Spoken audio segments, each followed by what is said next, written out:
السلام عليكم ورحمة الله.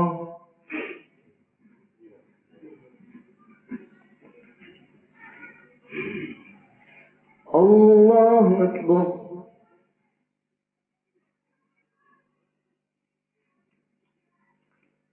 الحمد لله رب العالمين الرحمن الرحيم مالك يوم الدين إياك نعبد وإياك نستعين اهدنا الصراط المستقيم صراط الذين أنعمت عليهم غير المغضوب عليهم ولا الضالين.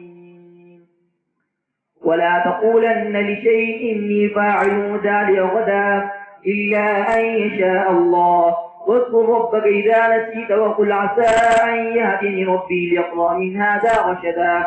ولبثوا في كهفهم 300 سنين وازدادوا 9 قل الله أعلم بما لبثوا له غيب السماوات والأرض أبصر به وأسمع ما لهم من دونه من ولي ولا يشرك في حكمه أحدا. واتل ما أوحي إليك من كتاب ربك لا مبدل لكلماته ولا تجد من دونه ملتحدا. واصبر نفسك مع الذين يدعون ربهم بالغداة والعشي يريدون وجهه ما عليكم يريدون وجهه ولا تعف عيناك عنهم تريد زينة الحياة الدنيا ولا تطع من أغفلنا قلبه عن ذكرنا واتبع هواه وكان أمره فرطا.